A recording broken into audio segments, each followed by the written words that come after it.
La dernière fois que j'ai fait mes courses en magasin, j'ai eu l'impression de participer à un hold-up.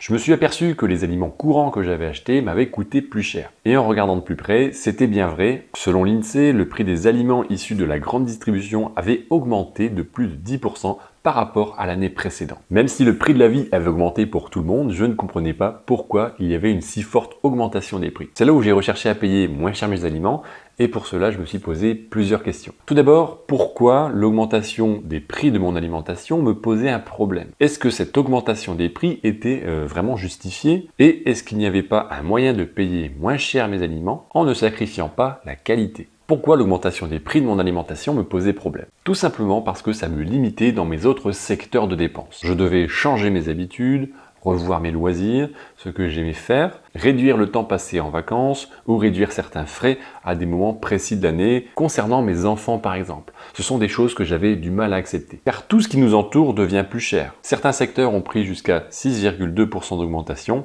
et même 15% pour le secteur de l'alimentation par rapport à l'année précédente. Et pourtant, mes revenus n'avaient pas évolué aussi vite, avec une augmentation du SMIC de 1,80% l'année dernière. À partir de là, une autre question m'est venue, est-ce que l'augmentation du prix de l'alimentation était justifiée? Eh bien, dans l'ensemble, oui. Même si je ne suis pas un spécialiste économique, le prix des matières premières alimentaires ont subi une forte augmentation également. Sur le coup, j'ai eu l'impression de me retrouver dans une impasse sans avoir le choix de pouvoir faire autrement. Pourtant, je ne me suis pas soumis à ce principe que je ne pouvais pas faire autrement. Est-ce qu'il n'y avait pas un autre moyen de payer moins cher en ne sacrifiant pas la qualité des aliments?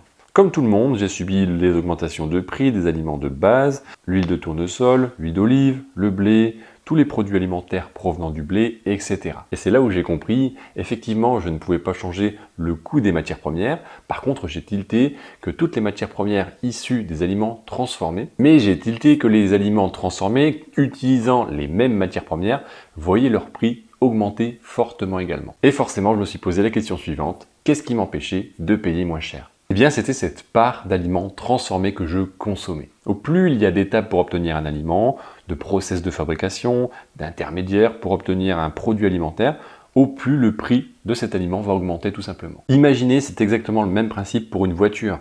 L'augmentation du prix est décuplée au plus le coût de base de la voiture est élevé. C'est exactement le même principe.